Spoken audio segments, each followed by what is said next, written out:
Hi, I'm Judith Wightman. This is my persuasive speech, and I'm going to have my audience members lean in and say hello. Hello. Okay. Human papillomavirus, or HPV, is a common sexually transmitted virus. In most cases, the immune system will eventually clear the HPV infection in a year or two, but in a small percentage of cases, the immune system is not able to clear the infection. When the infection sticks around, it can contribute to precancerous lesions in various parts of the body, especially the cervix, which is the opening to the uterus in females.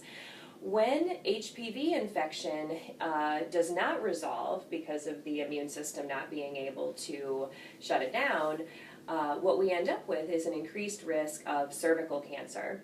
A vaccine called Gardasil has been available, and it is nearly 100% effective in preventing HPV infection. It has been available since 1996.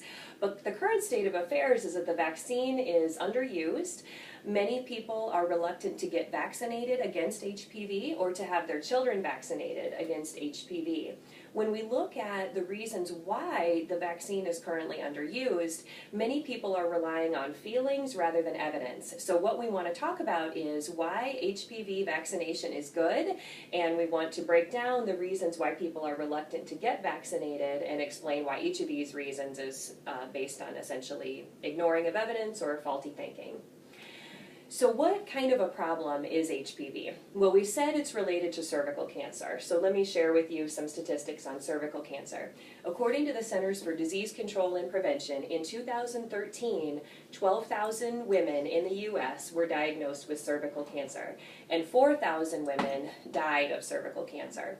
What many people don't know is that nearly every case of cervical cancer is caused by HPV. So most HPV infections do not lead to cancer, but of the women who have cervical cancer, nearly all of those illnesses were caused by HPV infection that either went untreated or turned into precancerous lesions that were not caught or not treated effectively. So HPV and cervical cancer, there's a very strong correlation. So that's one reason why it's important to vaccinate against HPV.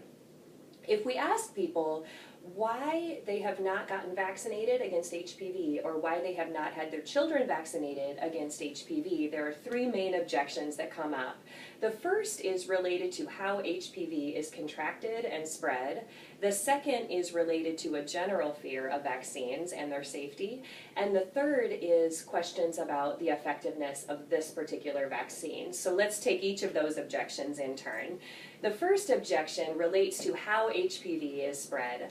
HPV is a sexually transmitted infection, which means that if we never engaged in sexual behavior with a partner, we would not contract HPV. But we know that most people eventually will engage in sexual behavior with a partner, so it's important to consider that. The recommended age for vaccination is age 9 to 12, according to the CDC and the FDA and the researchers who have studied HPV vaccination. So the recommended age is 9 to 12, which means that we need parents to vaccinate their children prior to any sexual activity taking place. The reason we vaccinate children between ages 9 and 12 is because we can be reasonably sure that no sexual activity has occurred yet, and the immune system is strongest at this age. And we recommend that both boys and girls get vaccinated.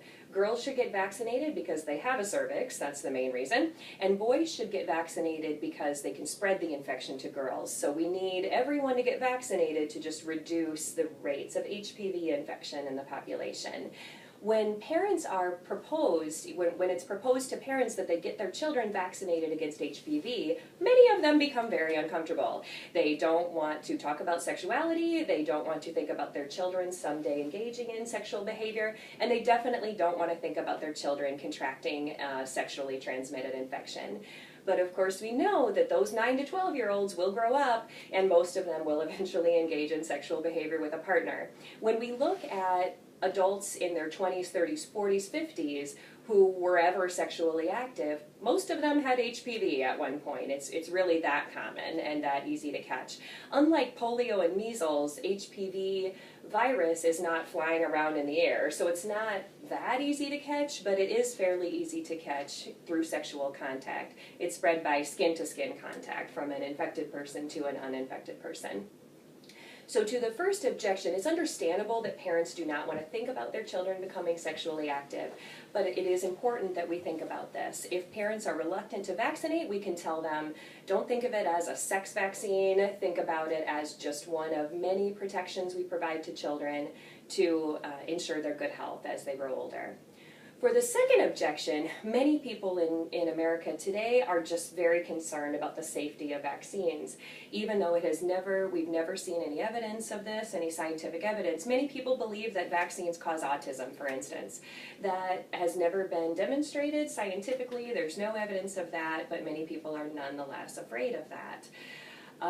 When we look at vaccine safety, some people will react badly to a vaccine. That has always been true. It is still true now. A small percentage of people will have unpredictable and unknown side effects from a vaccine. No drug is perfectly safe and no vaccine is perfectly safe. But at the population level, the question we need to ask is, which is riskier, the vaccine or the disease that the vaccine is meant to prevent? And when we ask the question that way, Gardasil, the HPV vaccine, definitely wins. Cervical cancer, as we said, kills 4,000 women in the US each year. Gardasil has never killed anyone. So when we look at the population level, Gardasil is safer than taking the risk of developing cervical cancer. And some people say getting vaccines is risky. But what I would say to that is choosing not to get vaccinated is also risky. Choosing to do nothing has consequences, just like choosing to do something has consequences. And the final objection that people tend to make against Gardasil and other vaccinations is, are they effective? And some people say that Gardasil is not effective. They say, I'm likely to get the vaccination and get HPV anyway. So let's examine that criticism.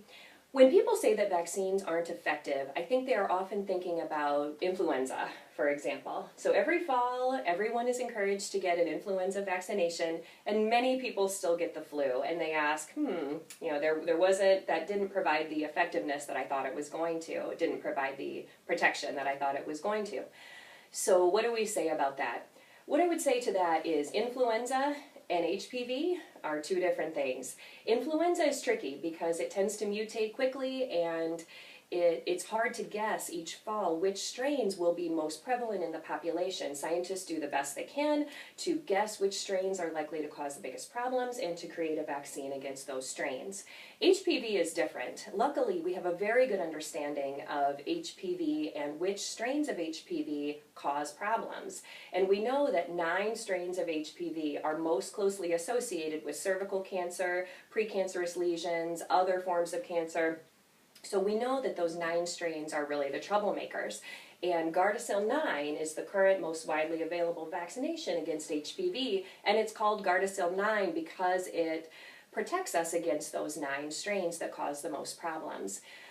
The Gardasil vaccine has been around long enough that we know how effective it is. It has been studied for 2 decades now, and we know that when people are vaccinated, almost none of them contract HPV. The rates vary from study to study, but it is virtually 100% effective. So it is as safe as any mechanism, any drug or vaccine that we would be likely to get. It's very effective, and even though we don't want our 9 to 12-year-old children engaging in sexual behavior, we are providing them protection for some point in the future. So to conclude, HPV vaccination is good. This is an important public health measure that everyone should take advantage of. If I said to you, if there was a vaccine that would protect you against cancer, would you get it? Would you have your children vaccinated? Most people would say yes, and they would line up immediately to get this anti-cancer vaccine.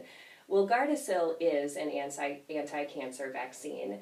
It greatly reduces the rates of HPV infection, and by doing that, it greatly reduces the risk of cervical cancer and other problems and other forms of cancer. So what I would encourage for young adults who have not yet been vaccinated, they should ask their doctor about vaccination. And for parents of children ages 9 to 12, they should strongly consider getting their children vaccinated. Thank you. Can you look at it?